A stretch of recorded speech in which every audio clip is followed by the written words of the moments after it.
Hello, this is Nancy's Notes. My name is Willie. We're continuing with the American Academy of Ophthalmology books. So this is Section 12, Retina and the Vitreous, Chapter 5, Retinal Vascular Diseases. And the first part is going to talk all about systemic arterial hypertension. So I'll break this section down into hypertensive retinopathy, hypertensive choroidopathy, and hypertensive optic neuropathy.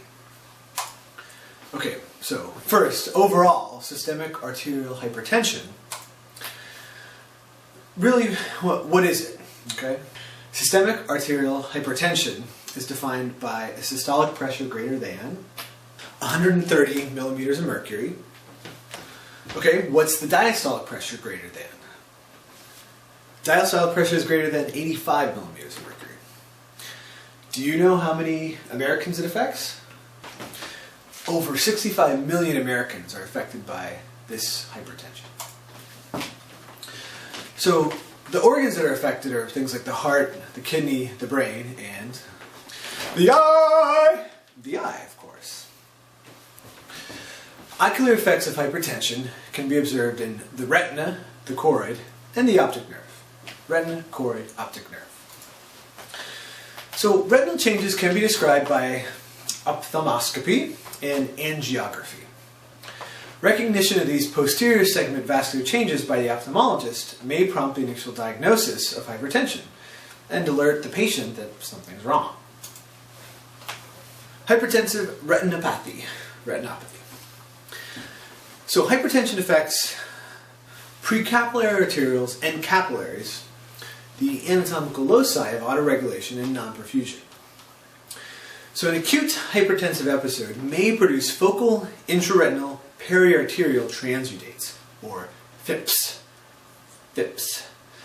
Focal intraretinal periarterial transudates, FIPTS. FIPTS are at the precapillary level, and therefore are deeper, smaller, and less white than, say, cotton wool spots, which correspond to ischemia in the superficial radial capillary net. Here's the figure. Uncontrolled systemic hypertension leads to non-perfusion at various retinal levels and to neuronal loss and related scotoma. Other more chronic hypertensive retinal lesions include, well, I'll ask you, what do more chronic hypertensive retinal lesions include?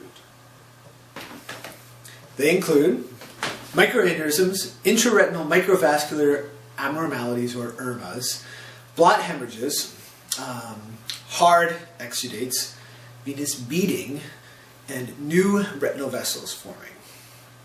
And the latter two signs, venous beading and new retinal vessels, are the signs of ischemic retinopathy.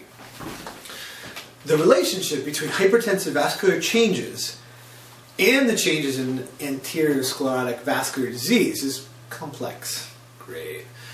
With great variation related to duration of hypertension, dyslipidemia, age, and a history of smoking.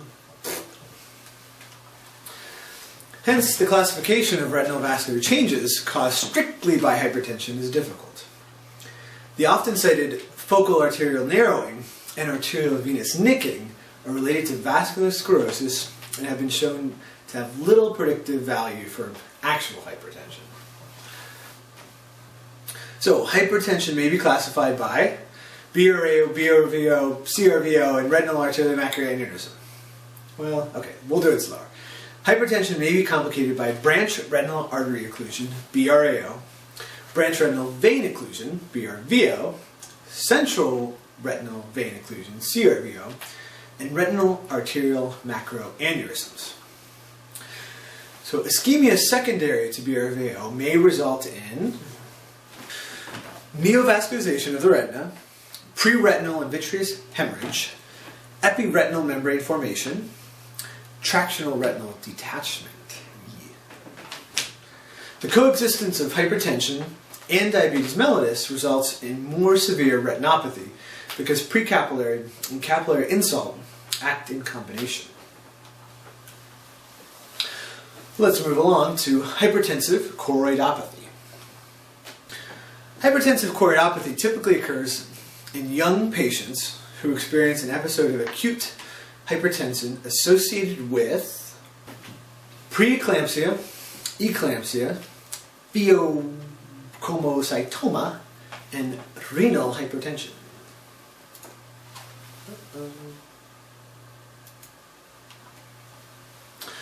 Lobular non-perfusion of the choriocapillaris may occur initially, resulting in a tan, lobule-sized patch that in time becomes hyperpigmented and surrounded by a margin of hypopigmentation known as Elschnig spots.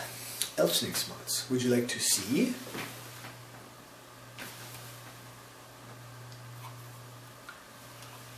Linear configuration of similar appearing hyperpigmentation that follow the meridional course of choroidal arteries in patients with acute, uncontrolled hypertension are known as Sigrist streaks.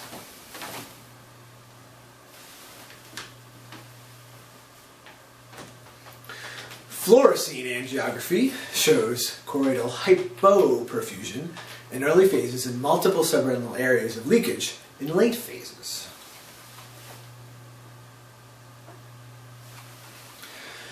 Focal retinal pigment epithelium, RPE, detachment may occur, so RPE detachment may occur, and extensive bilateral exudate retinal detachments may develop on rare occasions. Hypertensive optic neuropathy. Depending less on the degree that the chronicity of hypertension, hypertensive optic neuropathy has variable presentation. Great. Patients with severe hypertension may have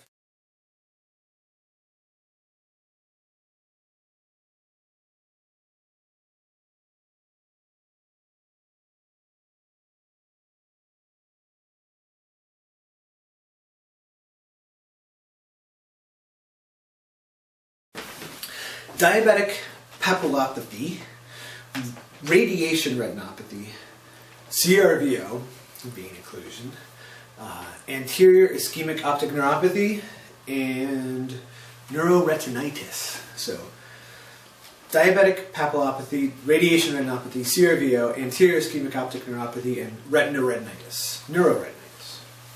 Treatment of systemic arterial hypertension, any of those forms, is essential in reducing or reversing these ocular manifestations. Unfortunately, this chapter of the book doesn't say how to do that. We will have to look that up in a moment. Thank you. This is Nancy's notes about systemic arterial hypertension.